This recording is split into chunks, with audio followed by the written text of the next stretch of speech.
Hello, I'm Leah Martin with NASA Communications. It is a beautiful day here at Kennedy Space Center as we celebrate Earth Day. Today's event gives students both here in person and across the nation an opportunity to find out how technology and science coexist with nature here at our center. Here today to talk to us about Kennedy's stewardship of land and resources, our partnerships with other federal agencies, and exciting NASA initiatives. I'm joined by Don Dankert, environmental biologist here at Kennedy Space Center. Jeff Collins, environmental protection specialist here at Kennedy Space Center. Stan Howarder, wildlife biologist with the U.S. Fish and Wildlife Service.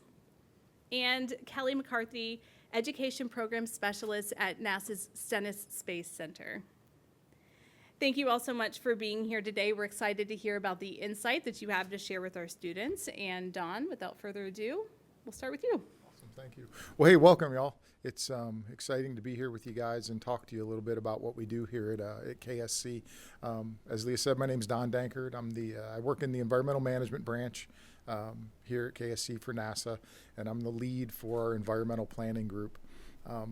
Overall, within our branch, we do a lot more than just natural resources, although Jeff and Stan, we're a little more natural resource specific in what we do, but also within our groups, we have an energy and water group. We have a sustainability group. We also, cultural, historic resources is also something that we're very involved with. And our sister branch works specifically with environmental permitting, things like contamination, remediation, air quality. And so we have a very large staff of subject matter experts that really cover all, I guess it's everything environmental to say, right? From air and water to what we're more concerned with and specialize in with the management of the natural resources here on center.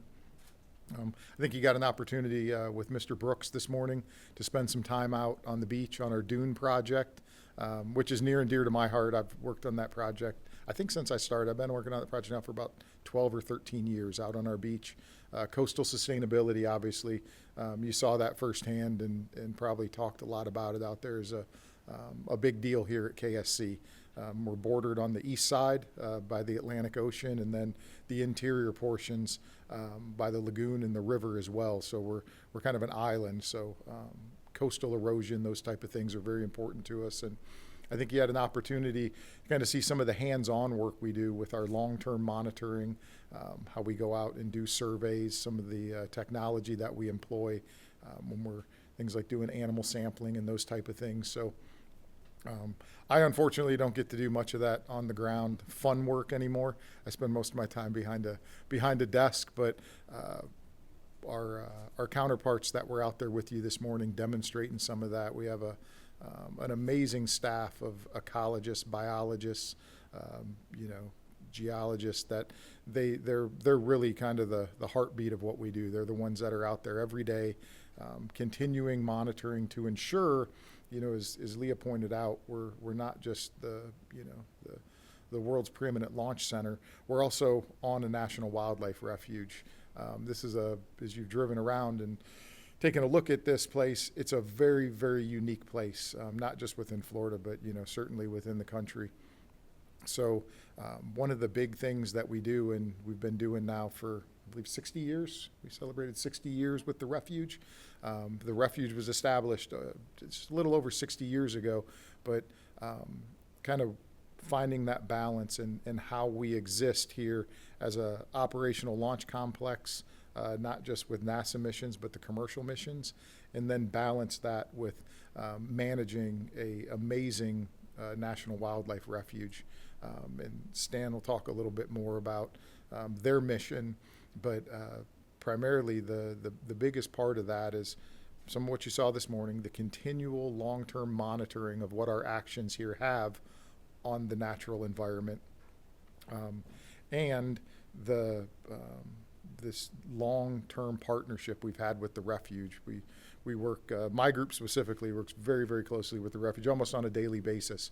So anything that we're doing, we're conferring with our refuge counterparts so that, we're always looking big picture. We always want to understand we're going to grow the spaceport, we're going to continue space exploration, but NASA and KSC surely, we take our responsibility for environmental stewardship very seriously. It's a tenet and a cornerstone of what we do here. So I'm fortunate enough to be able to work in this amazing place and help be a part of that. So with that, I'll hand it over to Jeff. Very good.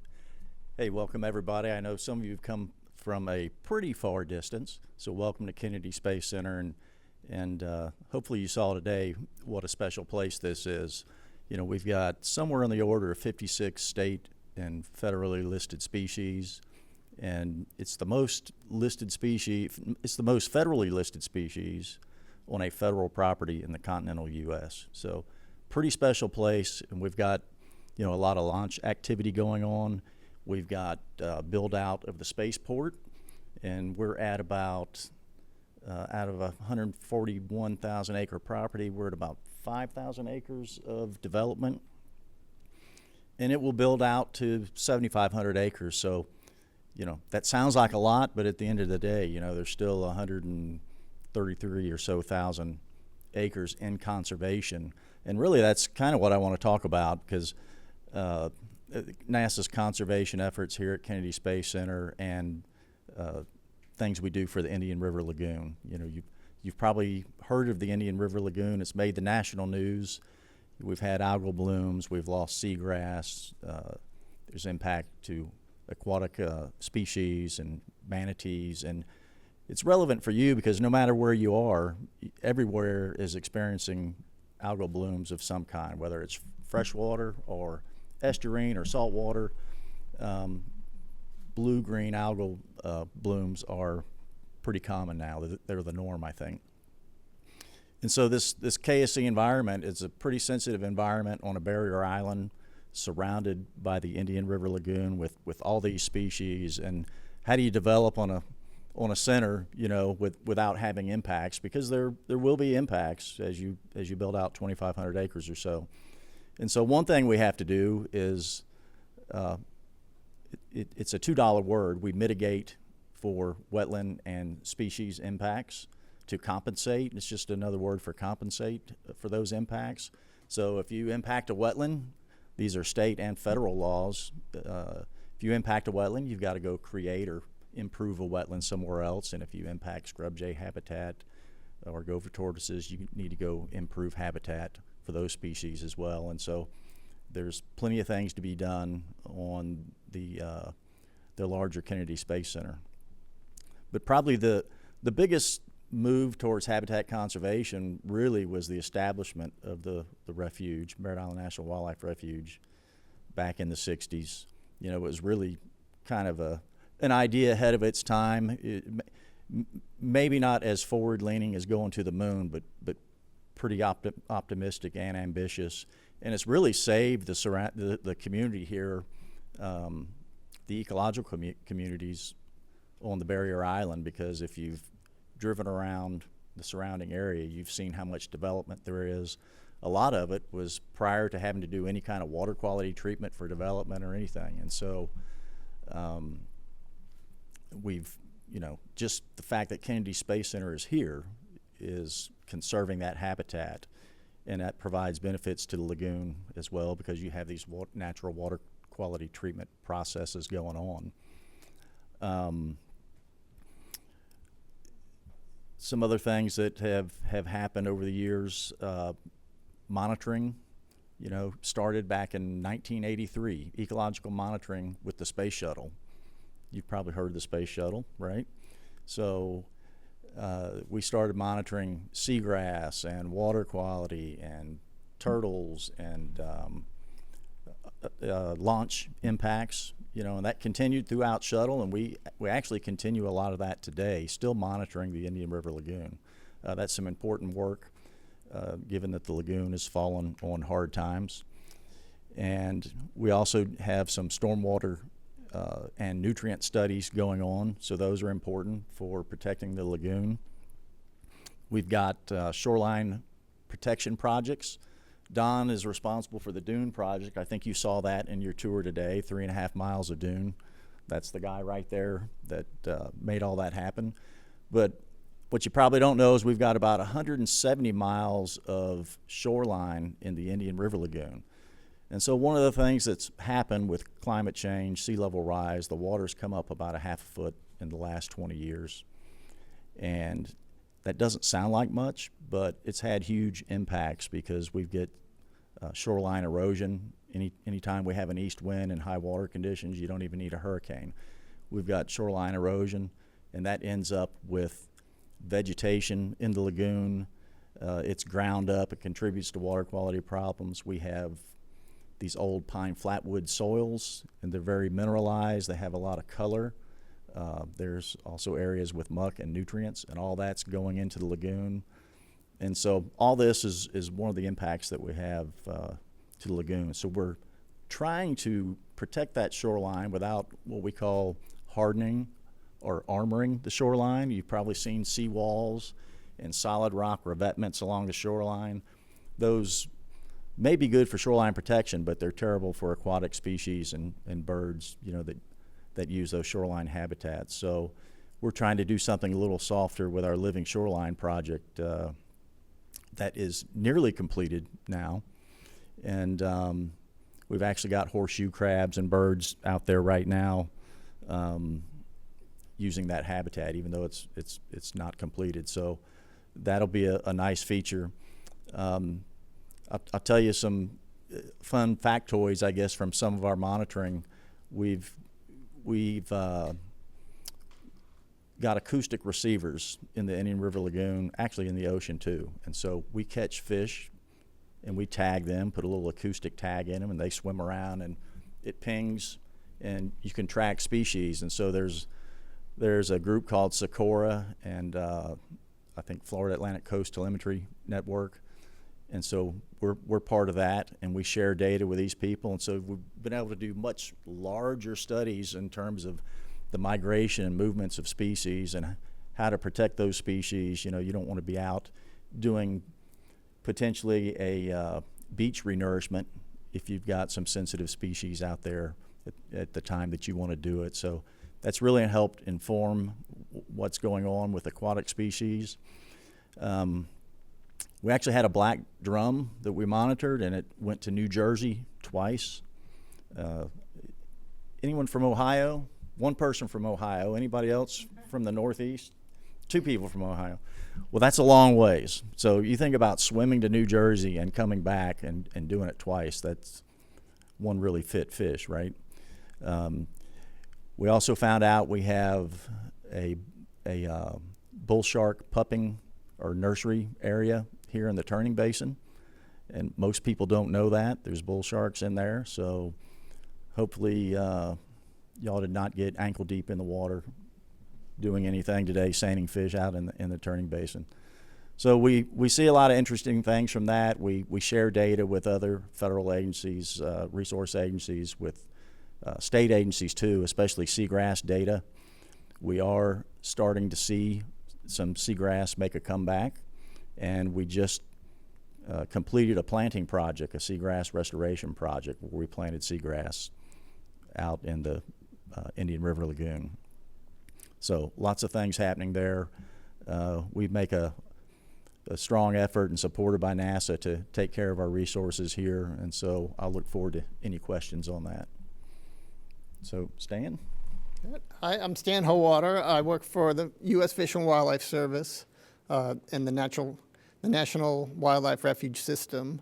So when NASA established the Space Center here, they purchased about 140,000 acres in order to create a buffer area for the rocket operations. So at that time, this was some of the most pristine areas in Florida, and the ability to launch rockets without having homes and people in the way created an opportunity for the Fish and Wildlife Service to manage this natural area. So that NASA asked the Fish and Wildlife Service to help them manage this buffer area, and the buffer area became Merritt Island National Wildlife Refuge.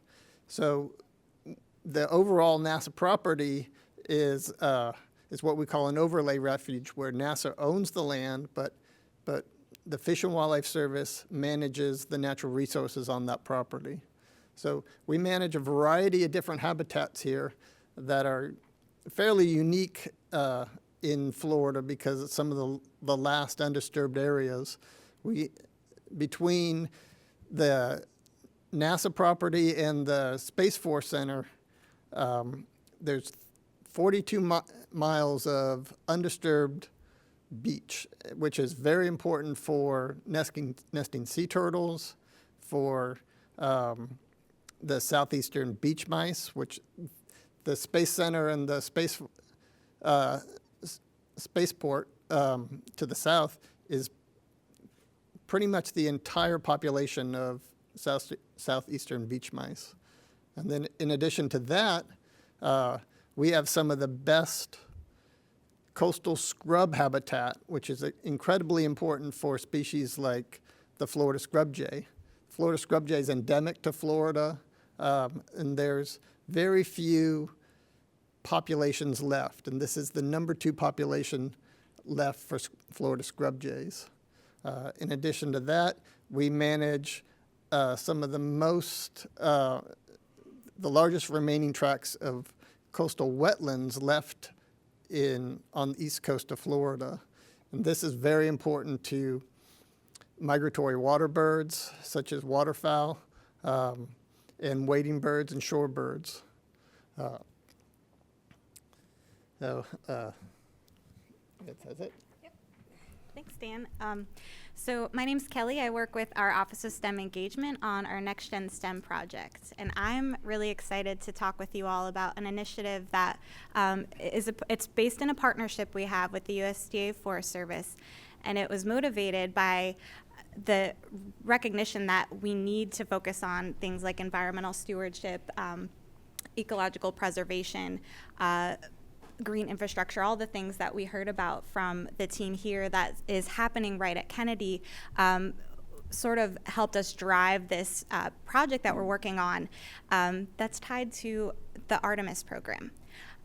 So we have a couple charts we can pop up on the screen, but I want to start by saying that the Next Gen STEM project is focused on working with students like yourselves and educators to prepare the future STEM workforce across all fields. And we really want to make sure that we're elevating your voices, and we're really excited that you're here and going to be making your voice heard through the product that you develop. So thank you for being here and making time throughout the course of the day. You can go ahead to the next chart.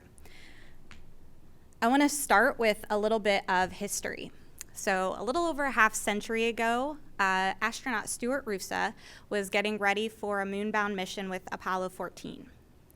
Before Roosa became an astronaut, he was a part of the U.S. Forest Service, serving as a smoke jumper, and had really tight connections to sustainability and conservation efforts, as well as land management. Roosa had the opportunity to take a special payload to his trip to lunar orbit, and working with the Forest Service at that time was able to carry a pouch of 5 different tree species in seed form to travel with him and spend 3 days in lunar orbit. When the seeds were returned to Earth, they were germinated by the Forest Service and sent out to dignitaries across the U.S. as part of our bicentennial celebration in the 70s. And some of them made their way to NASA centers. So I think maybe some people got a chance to visit the Moon Tree Garden that's located right here at Kennedy.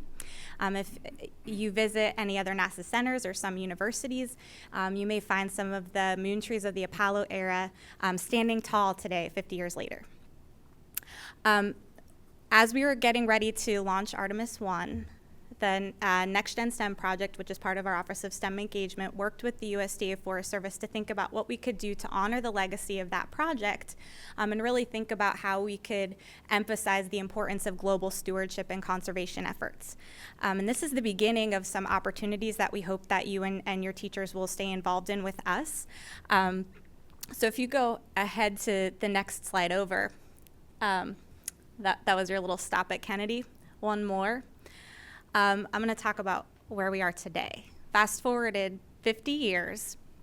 On Artemis 1, we again worked with the Forest Service to send 5 species of tree seeds to on a journey toward the moon aboard the Orion capsule. The seeds traveled further than any spacecraft made for humans has ever traveled before, launching last November. The seeds that were selected include Douglas fir, loblolly pine, sweet gum, sycamore, and giant sequoia. The reason that they were selected by the Forest Service is because collectively they cover a broad geographic area of the lower 48 states. They almost exactly mirror the tree seeds that were taken on Roos's flight, with the exception of one. The Forest Service decided to go with the giant sequoia versus coast redwood, which was taken up on Roos's flight because it had more versatility in the replanting sites that it can be located in. The Forest Service is planning to do genetic testing on the seeds that have returned. And something that's really exciting is that they included a couple of different sources of seeds so that we can make sure that there's opportunities for long-term genetic adaptability in the outplanting sites that are selected. While the Forest Service will be conducting a genetic study on the trees as they grow, a critical part of the initiative was embedding education programming with connections to STEM, global stewardship, earth action, with themes that include data literacy, citizen science, conservation education, earth science connections, and sustainability. I want to share a little bit about what's happening now with this initiative. And if you go ahead to the next chart, we can talk a little bit about the exciting news that happened last December. So on December 11th, the Orion capsule that carried this new generation of moon tree seeds splashed down in the Pacific Ocean, made its way back right here to Kennedy Space Center. The seeds were decommissioned as a payload, and in February of this year, just a few months ago, we had a chance to test nearly 2,000 tree seeds of those 5 different species for viability. And found out that we were ready to send them out to sites to start the growing process. So their journey took them on a lunar-bound mission back to the Pacific Ocean, back here to Kennedy, and then to a nursery in Bend, Oregon, that our partners at the Forest Service run, where they went through that testing. And since then, just a few weeks ago, they've been shipped out to nurseries across the U.S. where they're starting to germinate into seedlings. We're expecting to announce information about a really cool opportunity for education organizations, schools, informal community organizations to potentially be the host of a moon tree seedling at their site, with the expectation that we'll be able to work together, your organizations and NASA's Office of STEM Engagement, to build out some really cool education and research and science initiatives. We have a lot of resources available through the Forest Service to help identify comparative studies and ways that we can collectively exchange information that we learn about the trees. And we're really excited to hear from you all about how you might be interested in engaging with that project. The information will be released through NASA STEM social channels and our newsletters, and we'll make sure that you have access to those links and resources when they're ready.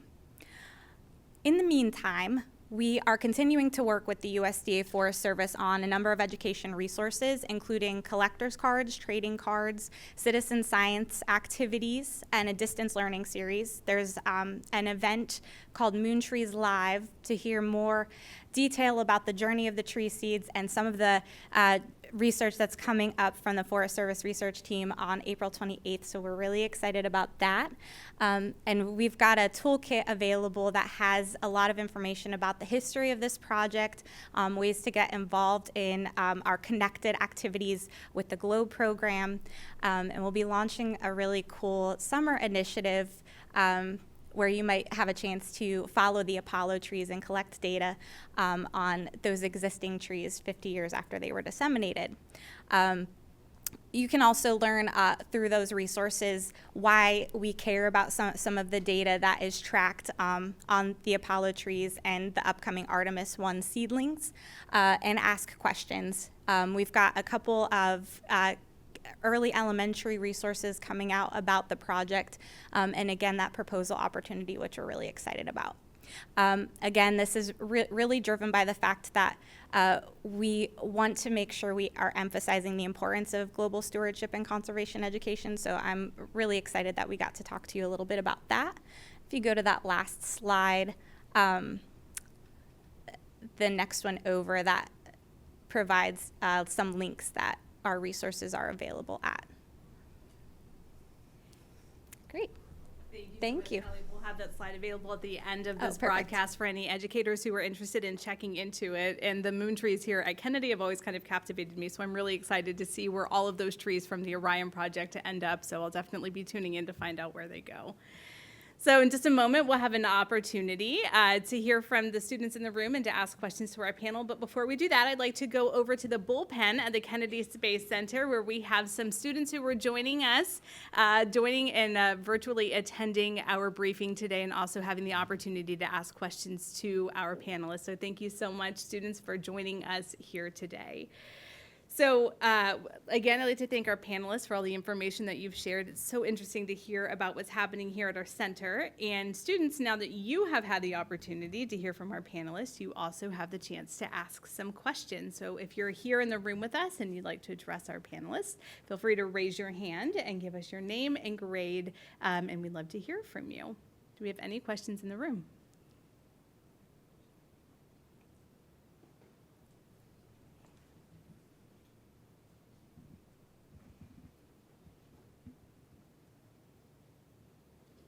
I'm Will, and I'm in 8th grade. My question is, in your research, what is one thing that is important to share or teach to our future generation that would help preserve our environment for a longer period of time? Don? Sure.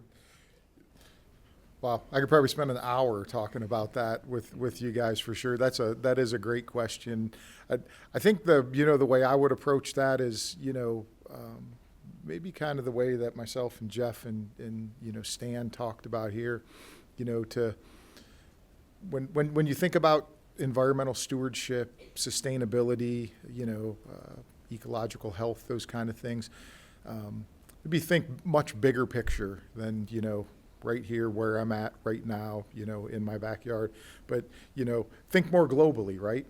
Here at the Kennedy Space Center, I mean, it's, we think, not just about what we're doing here, but regionally, as Jeff talked about the lagoon, we're one small portion of that, but we, think about the work that we do and the studies that we do are much, they're applicable outside of our geographic region to our north and south, so thinking big picture, what are the impacts of what we're doing here, or, what are the potential impacts of what I'm doing that are not just going to affect me right here, right now, but, my community, everything around me, think big. Any other questions in the room? Right here. Hi, I'm Elliot. I'm in 12th grade, and you just talked about like globally, and like this is like a bigger issue than just like here. So, does Kennedy Space Center collaborate with the other sites, NASA sites in the country, or with like other sites in other countries, like in their space programs, to, I guess, research sustainability and environmental impacts of space travel? I think I can probably answer part of that question from, a biologist perspective. I can tell you certainly environmental sustainability and stewardship is not just a tenet that, we hold dear here at Kennedy Space Center. It is agency-wide. And, certainly when you think about the work that NASA does agency-wide with climate adaptation and that type of work, yeah, I mean, that's literally a global resource, right? And, working with some of these other agencies like the National Oceanographic and Atmospheric Administration, NOAA, launching their satellites that they use, for the same thing, looking at sea level rise, looking at, global climate change, those type of things. So I would say that NASA certainly is a leader in overall global environmental sustainability for sure, absolutely. I wanted to add to just from the education perspective, the fact that we work as an agency and with other federal agencies like the Forest Service on education initiatives that are prioritizing sustainability and global stewardship. I think that in itself is an indicator that the need for this is recognized beyond just a single one of our centers. We definitely have a lot of collaboration across the agency. And you see that even if we're not on a part of the technical or direct mission work. We're one center of many. We're one agency made up of several different centers, so we collaborate across the agency for certain. Are there any more questions in the room? Right here. Hi, my name is Madison, and is NASA planning to ever extend their environmental actions, like across Florida, more?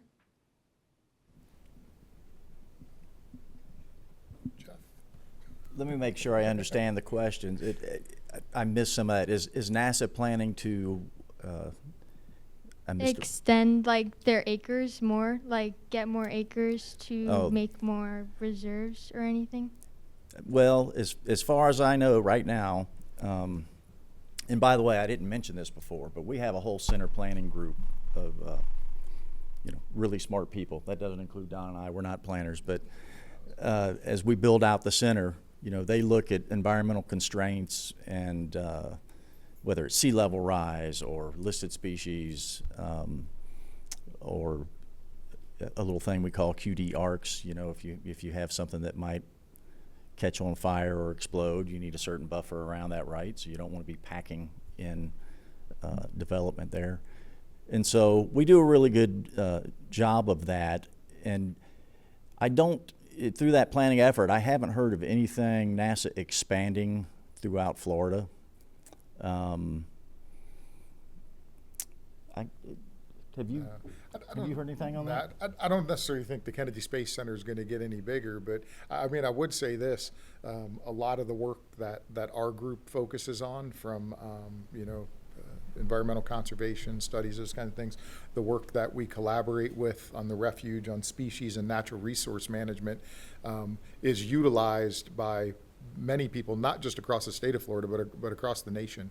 So the work that we're doing here, the studies that we do, the papers that we publish, those type of things are broadly applicable to natural resource management in many other areas, across the entire country for sure.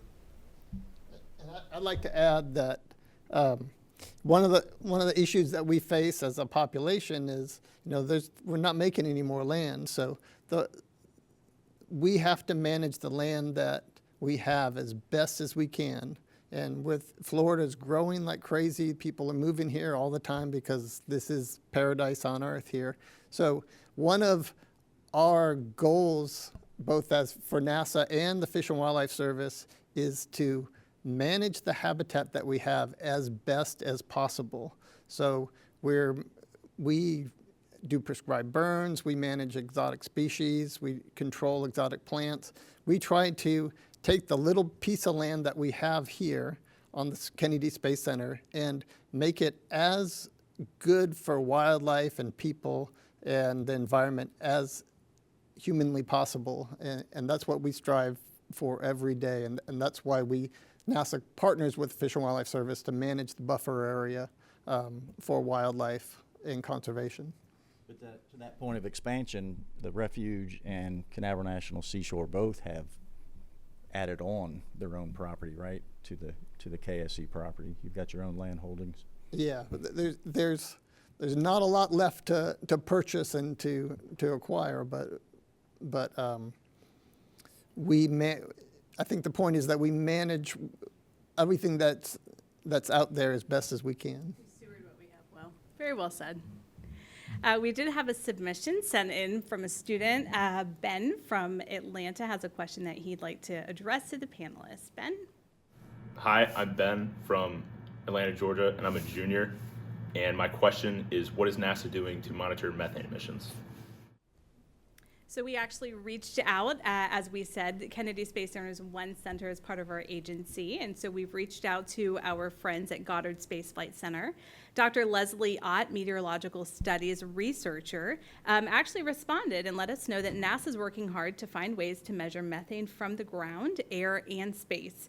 We've recently developed an instrument called EMIT, or the Earth Surface Mineral Dust Source Investigation, to measure mineral dust on the International Space Station, and scientists have shown that under certain conditions, EMIT can detect very large concentrations of methane produced by some types of human activities, like oil and natural gas production. These new data complement airborne missions, where scientists are using innovative approaches to measure emissions of carbon dioxide and methane over all oil and gas facilities, landfills, agriculture, and vulnerable wetland ecosystems. And scientists then use that data to improve estimates of natural greenhouse gas emissions that may change in a warming world. We also coordinate with scientists around the world to maintain ground-based networks, which is networks that we have here, to ensure that satellite data are consistent and high quality, and all of these data feed into complex models that help us track methane emissions and how they are changing and impacting our planet now and for decades to come. So thank you so much to Leslie for sharing that with us, and thank you to Ben for that question. We did have a question come in from our friends who are in the bullpen right now.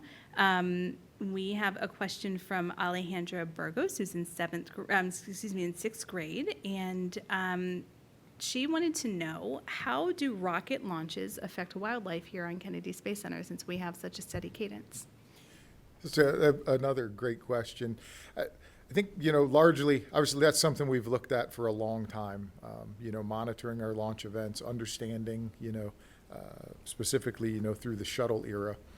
As I think Jeff pointed out, our ecological monitoring staff and our program is probably approaching about 35 years of consistent, continued environmental monitoring. But specific to launches, I think what we really find is that animals, critters, they have something called a startle response, right? So much like, us, a big loud noise, you shake, you run. Animals tend to do the same thing. So in and of itself, launch complexes are big, noisy, industrial type places.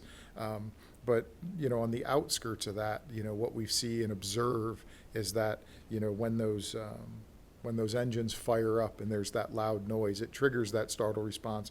Birds fly away, beach mice, gopher tortoises crawl back into their burrows, alligators submerge, that type of thing. So we haven't really had any specific impacts to the wildlife specific to launch activity, because most things take off when they hear the loud noise. And a couple other things on that, we also monitor wading birds, for example. So we want to make sure there's no rookeries that come in next to one of our launch pads, because that's bad for birds and bad for rockets too, bad for people if there's a human launch. So we do that, and then Stan may be one of the lucky ones that gets to go out when NASA has a launch. We have some catchment basins out there to catch the deluge water from the rocket launch, and so before that launch they go out, and if there's any turtles or alligators or anything in there, they get to capture all those critters and move them out of harm's way. Those animals get a free vacation for a little bit, huh? Cost-free relocation. Okay, do we have any more questions here in the room, right here in the back? My name is Gloria Edith. I'm in 9th grade. And going back to the topic about dunes, why are the dunes here in Kennedy Space Center important to the wildlife that lives there? Excellent question. Why are the dunes here at Kennedy Space Center important to the wildlife who live here?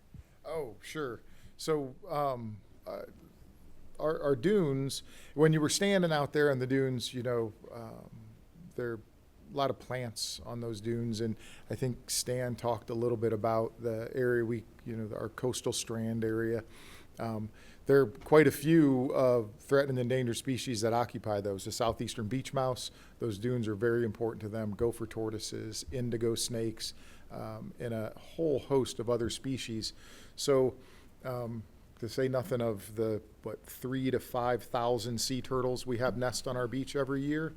So when we considered and started building those secondary dunes that we call them, their primary purpose is to protect our infrastructure from flooding and storm events, but also being cognizant of that is very valuable habitat. So working with the refuge and others, came up with a plan to where all the plants that you saw on that dune, every single one of them, they're all native.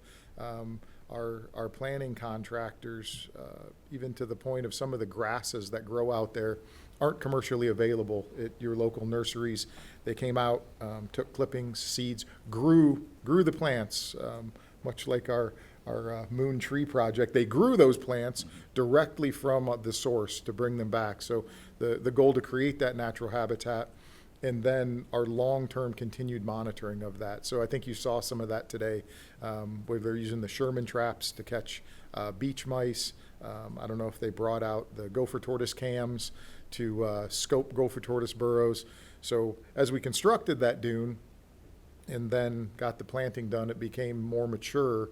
We're continually going out there and sampling for the success of the vegetation, and then all of the animals that occupy that area. And I'll add in a cheap plug. We've been very successful in that, in doing that. You know, as Stan said, you can't find this stretch of coastal, undeveloped coastal area anywhere in Florida. So obviously that was, very, very important. And then we're coming up on nesting season for sea turtles. Stan and his colleagues monitor the beaches every day for sea turtle nests. We mark, count, just to ensure that we're continuing that success and being sensitive to preserving that very unique habitat we have out there. One other thing that's been a huge success about the dune creation is that it created a wall between the beach and the launch pads. One of the things that sea turtles are very sensitive to is artificial light. So when our baby sea turtles hatch out of the eggs, they emerge at nighttime, and they're looking for that shine on the ocean from the moon reflecting off the water. And it's very easy for sea turtles to get distracted by artificial lights and wander towards the light source rather than making their way to the ocean. And that dune, both on a natural dune and then the artificial dune that was built on the Space Center, shields the light from the Space Center, so the sea turtles don't get disoriented by that. Because there are times, the Space Center is very good about turning the lights off when they can, but there are certain operations that the lights on the pads need to be left on so that they can do preparations for launches. But since the dune's been created, we have not had any disorientations of baby sea turtles going towards the pads in the areas where the dune is present. Thank you so much.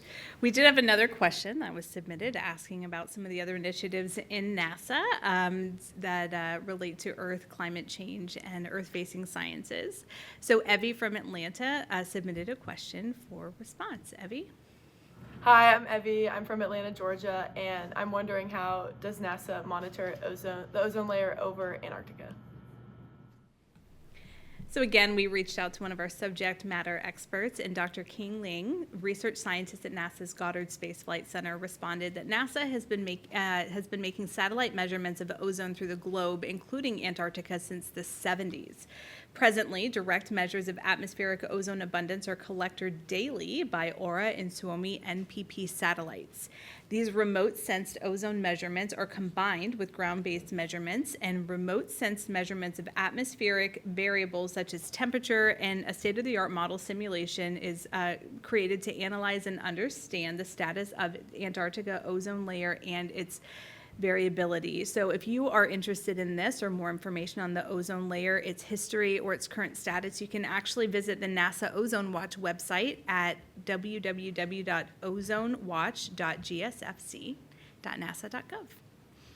We do have another question submitted from our students who are joining us from the bullpen, and I think this one maybe Kelly will take down to you. We wanted to know, how do you continue to build awareness of environmental issues beyond the Earth Day celebration? I think you were talking about some of those initiatives earlier. Sure. I think one of the ways we raise awareness is by partnering across different organizations who are doing that work. The research teams like those at Goddard are the subject matter experts that our Office of STEM Engagement work with closely when we're building out resources like the Moon Trees Initiative. They help us to identify current mission priorities and current needs. Some of our focus areas for this year will be embedded into data literacy activities that the Education Office releases. I think overall awareness really comes down to regular, consistent communication and collaboration.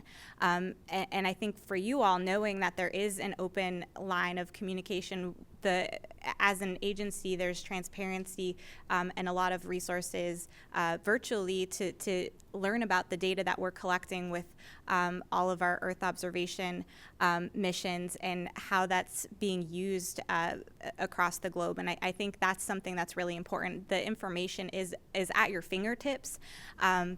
And I know there's some really cool things happening outside of Earth Day this summer related to how we learn about our planet through upcoming satellite missions. So to summarize that, I think knowing that you've got people, you've got resources, you've got facilities that are sharing information as we get it, and we want to make sure that there's that open line of awareness with the public, but also using your voices to amplify what you're seeing, and asking those questions is important too. Love it. Do you have any other questions here in the room, right here?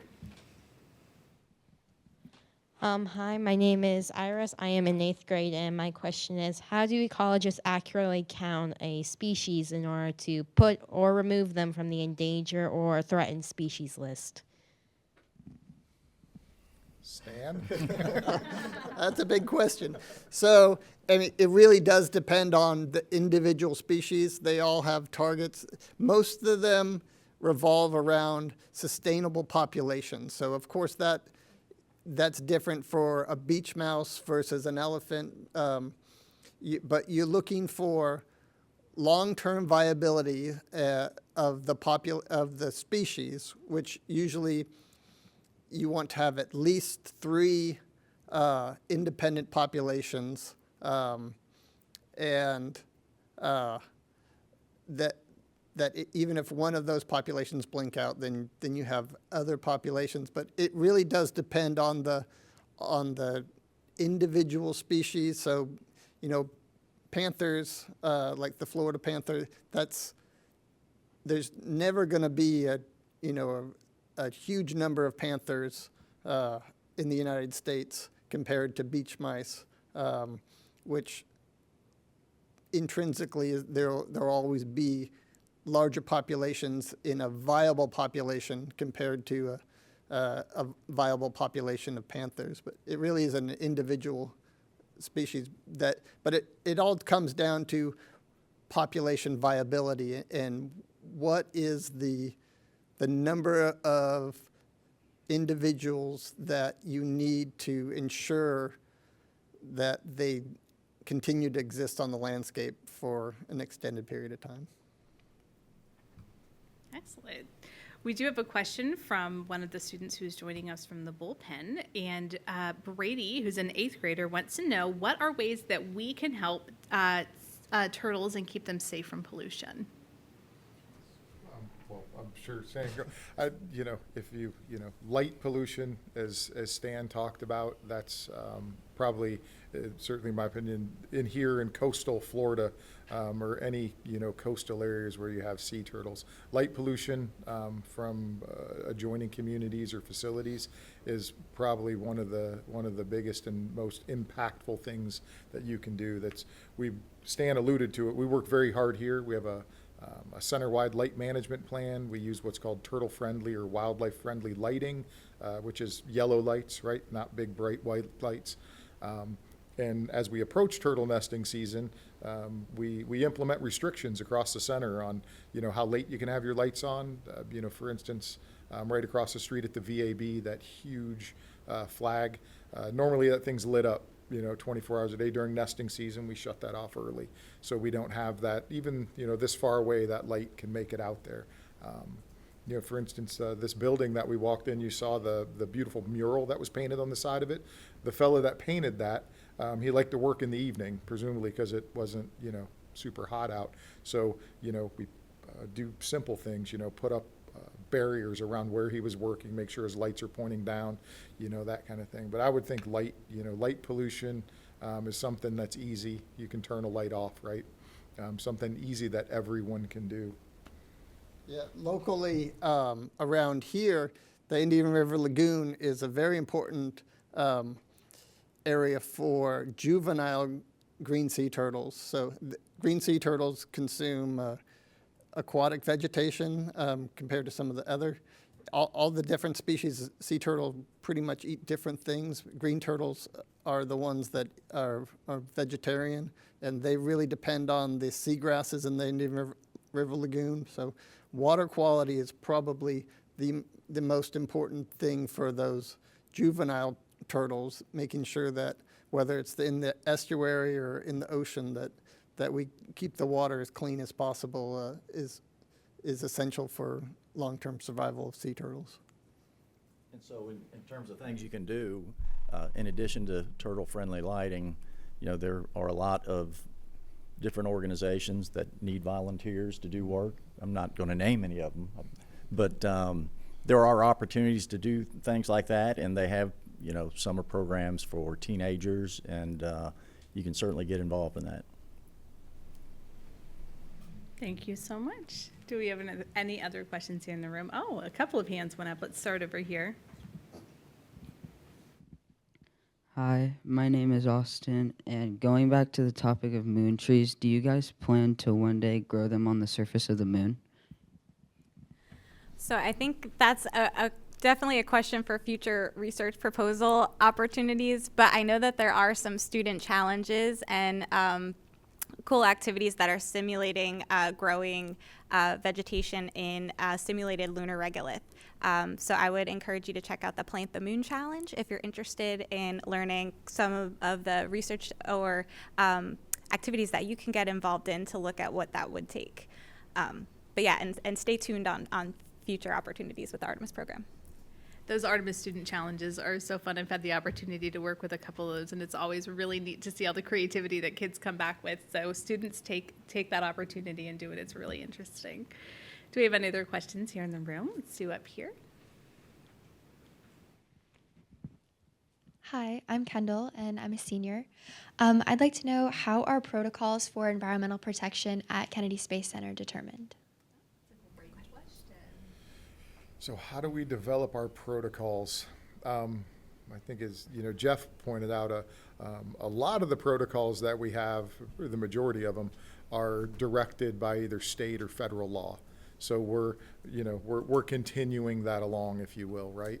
We're bound by federal laws, so we develop like for our sea turtle monitoring program and our lighting program here in KSC.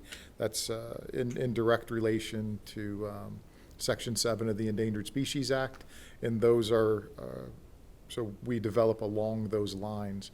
Some of the things like you saw this morning with our environmental monitoring, that's really just a great team of brilliant scientists who, we come to them and say, hey, here's what we want to look at, what should we be looking at, and then how do we do this? And they help us develop those long-term monitoring protocols. What should we be measuring? What animals should we be, trapping? Those type of things. But maybe Jeff or Stan can expand on that a little more. Well, we have our own guidance document, or KNPR. We call it 8500.1. You can actually find it online, which is all things environmental at Kennedy Space Center, how we operate. It's beyond the things that Don and I and Stan deal with, what I call soft environmental, bugs and bunnies, that sort of thing, all the fun stuff. It gets into remediation and air quality and other aspects of environmental protection. So that kind of guides what we do, but definitely regulatory drives it as well, and there are state and federal requirements for different resources.